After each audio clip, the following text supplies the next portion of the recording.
El libro España tiene solución, escrito por Iván Espinosa de los Monteros, es considerado ya un manifiesto liberal clásico que, además de hacer un diagnóstico serio y valiente, inspira acción. Con un estilo claro, directo y sin anestesia, comparte experiencias personales, discursos y conocimiento económico, al mismo tiempo que denuncia la colonización institucional de la izquierda y del nacionalismo. Afirma que las instituciones están intervenidas, minando la credibilidad del sistema democrático. Denuncia también que se castiga el emprendimiento, critica la presión fiscal excesiva y el desprecio hacia quienes generan empleo. Además de señalar a la izquierda rancia por lo que son, denuncia la derrota intelectual y moral de la derecha y les reclama un relato sólido y atractivo.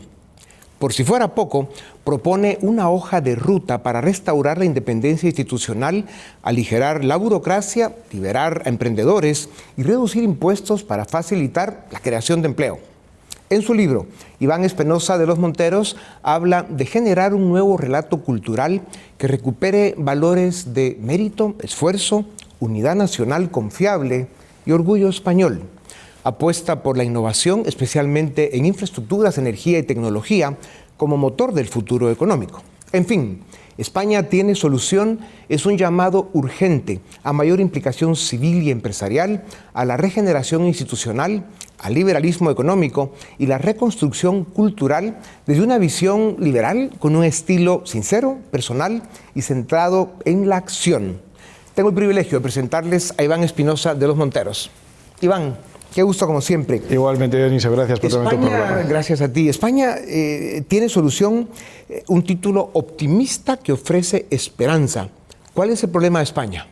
Bueno, España lleva anclado en un problema institucional muy grave desde, yo diría, más de 20 años y un problema económico también muy grave desde hace unos 17. El problema institucional es que tenemos unos presidentes, especialmente desde la izquierda, que están acabando, minando la credibilidad de la democracia. Están atacando la esencia democrática, que es la separación de poderes, la credibilidad de las instituciones, el prestigio del gobierno y de sus órganos, y cada día, lamentablemente, nos levantamos con un escándalo nuevo que subraya la necesidad de regenerar democráticamente el país.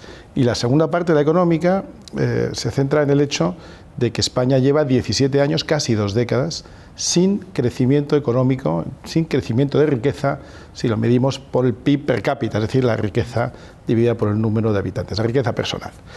Estas dos causas son las que me llevan a pensar que tenemos un problema serio, pero también creo que tenemos una solución que no es fácil, pero que es factible. Claro.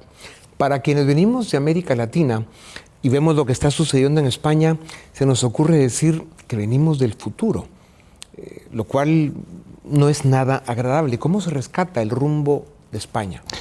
Lo primero, yo creo que es tomar conciencia de lo que ha pasado, y a eso dedico la primera mitad del libro. Es decir, recordar cómo un país que iba por un sendero de crecimiento, de mayor prosperidad, de posicionamiento en el mundo occidental, con una importancia creciente, cómo ese país es capaz casi de autoflagelarse, de casi suicidarse y caminar pues, por una senda de pobreza, de reducción de la riqueza en el conjunto del país y de reducción de la calidad democrática. Y la respuesta es que son los gobiernos de izquierdas los que hacen mucho daño y aquellos gobiernos de derechas que no regeneran cuando les toca gobernar. Luego, esto, que lamentablemente lo hemos visto en Hispanoamérica, en algunos países también, y hemos visto el caso de Chile, de Colombia, países que iban bien o iban por una cierta senda y han visto revertida esa tendencia. Efectivamente, Colombia, por ejemplo, es otro ejemplo que tenemos ahora, son países que vienen del futuro porque ya han pasado por un proceso similar y tenemos mucho que aprender de ellos. Afirmas a través del libro que asegurar nuestra libertad, independencia y soberanía en último extremo está en nuestras manos, pero que si esto no se logra, que es básicamente un reposicionamiento cultural que siente las bases de un crecimiento económico sólido, pues habrá problemas, ¿no? Esto quiere decir que La economía y la política son dos caras de la misma moneda. ¿Qué pasa si una no funciona? Claro, si la política no permite que la economía se desarrolle, pues entonces los dos se hunden, ¿no? Y eso es lo que está pasando ahora en España. Llevamos ya muchas décadas de infiltración cultural desde la izquierda, en la que se nos ha redirigido el pensamiento y se nos ha hecho creer que emprender es malo, trabajar es malo, ahorrar es malo, crecer es malo, generar riqueza es malo, generar empleo es malo, cuando es todo lo contrario. Somos un país, una sociedad, y eso se puede decir de muchos países hispanoamericanos, donde habría que, si no apoyar, por lo menos reconocer la labor de los que crean empleo, los que crean riqueza, los trabajadores, los pequeños y medianos empresarios, los comerciantes, los cuentapropistas, como dicen en Cuba, la gente que asume algunos riesgos y que genera riqueza, no solo para su familia, sino muchas veces a su alrededor, a sus clientes, a sus proveedores, a sus empleados. Estas personas merecen nuestro máximo reconocimiento, porque son las que generan la dinámica empresarial y económica que hace que un país se enriquezca. Y gracias a gente así, durante muchas generaciones, nuestros países han prosperado. Si hoy tomamos la decisión política de atacarles, de hacerles la vida casi imposible, de acusarles de todo tipo de tropelías, de estar constantemente presionando con inspecciones, con impuestos, con cotizaciones sociales cada vez más elevadas, con dificultades, con barreras al comercio, vamos a acabar con la gallina de huevos de oro, que es la actividad económica de un país como España o de cualquier otro país de Hispanoamérica. Iván, haces un diagnóstico crítico sobre la derrota intelectual y moral de la derecha y les reclamas un relato sólido y más atractivo. Comparte un poco más de esto con nosotros. Yo sostengo que durante la Guerra Fría, entre el año 45 y la caída del muro de Berlín en el año 89, hubo no solo una competencia entre ambos lados desde el punto de vista político, sino también se nos decía que estábamos en un modelo competitivo económico, que la izquierda o el marxismo, los países comunistas, pues competían con nosotros políticamente, económicamente, hasta deportivamente. Cuando cae el muro militarmente, ¿no? Cuando cae el muro de Berlín vemos que es todo falso. Económicamente eran un desastre, deportivamente eran un fraude, militarmente no había nada detrás, socialmente era un desastre y era unos países llenos de miseria, de ruina y de pobreza. Cuando cae el muro de Berlín, aquella noche de forma inesperada, miles de jóvenes corren, pero todos corren en la misma dirección. Nadie corre a abrazar el comunismo, igual que nadie se juega la vida para salir en una balsa de Miami e intentar llegar a Cuba. Es siempre al revés. No porque Cuba sea menos bonito, es mucho más bonito que Miami, pero Cuba es un país comunista del que la gente quiere escapar, aún arriesgando la vida, y llegar a la costa americana. Cuando cae el muro de Berlín, como digo, queda en evidencia la superioridad de un modelo, el modelo democrático, liberal, de economía de mercado, frente al modelo intervencionista, comunista de la izquierda. Pero ahí la derecha, o lo que no es la izquierda, ya decide que ha ganado la batalla cultural. Fukuyama lo llama el fin de la historia, ya se acabó, está claro. Y renuncia a seguir explicando, renuncia a seguir comunicando por qué sus virtudes son mayores que las del otro sistema. Sin embargo, la izquierda, aun partiendo de una situación de derrota en los años 90, es capaz de reconstruirse, asumir banderas que nunca fueron suyas y con nuevos formatos, nuevas palabras, nuevos marcos mentales, vuelve y al final de la década de los 90 empieza a recuperar posiciones en todo Occidente. ¿Qué significa hoy vertebrar España en un contexto de desafección institucional, polarización política y nacionalismos territoriales crecientes? España tiene, entre otros problemas, el problema de los separatismos regionales, especialmente en Cataluña, en País Vasco, pero de alguna manera también en Galicia, o en Valencia, o en Baleares, o en Navarra, en distintas zonas donde se ha renunciado a explicar nuestra historia común, nuestra geografía común. Los niños en los colegios de aquellas regiones pues aprenden los accidentes geográficos de su región, sus montañas, sus ríos, pero no del conjunto del país, no conocen o no conocen como deberían otras ciudades, otras comunidades. Pues un niño catalán no conoce la riqueza de Granada, o no conoce la Alhambra, o no tanto como debería. Y un niño granadino pues probablemente no conozca con suficiente detalle la importancia de Galicia, o de la Plaza del Obradoiro, o de la Catedral de Santiago. Bueno, pues aquello que no se conoce no se puede querer. Esto, por cierto, es común también entre España e Hispanoamérica. Nos hemos alejado de una manera que no reconocemos ya nuestra historia común, nuestras raíces comunes, no solo nuestra lengua, sino nuestra cultura, todo aquello que nos es común. Y yo lo que propongo en el libro es un ejercicio difícil, porque lleva cierto tiempo, de recuperar los afectos entre españoles y recuperar los afectos entre España e Hispanoamérica, porque hay tanto en común, mucho más de lo que nos separa. Hay mucho más en común que cosas que nos separan, y ahí, en el afecto y en el conocimiento, está la base del entendimiento y del crecimiento. Denuncias también en el libro asedio al Poder Judicial desde el Ejecutivo. ¿Cuáles son, a tu juicio, los ejemplos más graves de esta injerencia y qué consecuencias institucionales se están viendo ya? Bueno, en este momento tenemos un gobierno, el gobierno de Pedro Sánchez, asediado en todos los frentes: mediático, justicia, investigaciones de la Guardia Civil, que es una de nuestras instituciones más queridas, pero el gobierno o el presidente Pedro Sánchez lo que intenta es capitalizar y utilizar todos aquellos recursos que se pueden volver contra él.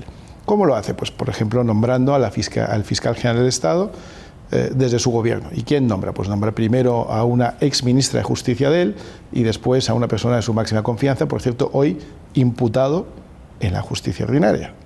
Que un fiscal general del Estado resulte que se le imputa un delito, se le va a investigar por ese delito, se le va a juzgar por ese delito y se mantenga en el poder y no renuncie, pues es muy grave, ¿no? Y a su vez pues va intentando controlar todos los resortes del Estado. El ámbito, por ejemplo, del Tribunal Constitucional, que aunque no es estrictamente parte del sistema judicial, es un órgano que pone su sello de calidad, de aprobación de las medidas que toma o deja de tomar el gobierno. Cuando en el partido en el que yo estaba conseguimos 3 veces sentencias del Tribunal Constitucional que decían que lo que hacía el gobierno estaba alejado de la Constitución, que era inconstitucional, su reacción no fue cambiar las leyes, sino cambiar los miembros del Tribunal Constitucional. Bueno, este es el tipo de cosas que nos separan de una senda de respeto, de separación de poderes, de respeto a las instituciones y, como digo, de la senda constitucional. Lo que vive España no es muy distinto a lo que lleva viviendo América Latina desde hace demasiado tiempo ya. Si ustedes no logran detener esta locura populista y autoritaria, ¿qué le espera a América Latina? Yo creo que el péndulo está cambiando ya hacia el otro lado. Yo creo que sí vamos a conseguir detener y revertir, porque no es importante solo detener esta deriva, sino cambiarla en el sentido contrario, que el nuevo gobierno que entre no se contente con haber expulsado al anterior, sino que revierta, que haga todo lo que ha hecho el gobierno anterior al revés, para asegurarse de que nunca más pueda pasar esto. En Hispanoamérica estamos viendo ejemplos realmente esperanzadores de cómo se puede revertir el sistema político, pero también el sistema económico. El caso de Argentina y Milei es paradigmático, pero hay otros muchos. Y yo creo que tanto España como Hispanoamérica tienen un futuro muy brillante por delante si todos nos ponemos a ello.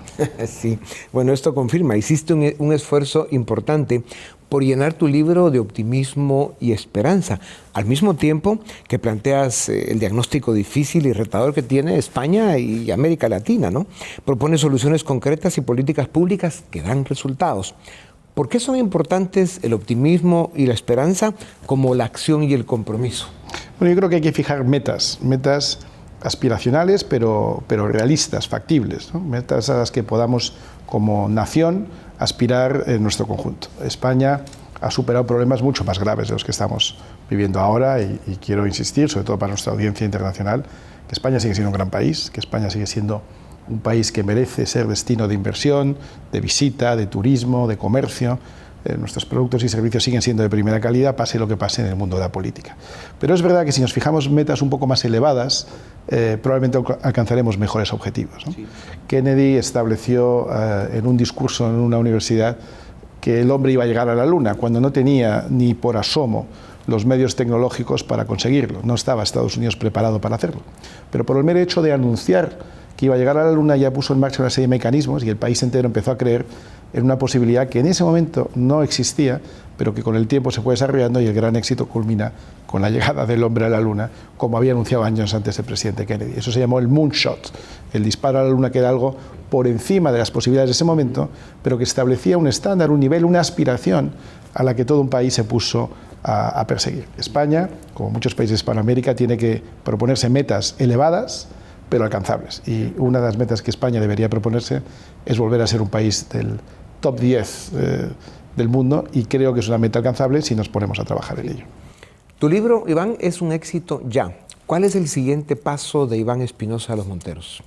Pues en septiembre voy a lanzar un centro de pensamiento, un think tank, donde quiero invitar a miembros destacados, gente competente de la sociedad civil, gente que probablemente no se quiere meter en política, pero sí tiene ideas muy buenas y una experiencia sólida para proponer cambios, reformas que se puedan poner en práctica desde un gobierno que sea, como digo, un poco ambicioso y que tenga aspiraciones, y desde el think tank ir proponiendo soluciones concretas acompañando yo a gente experta en cada materia.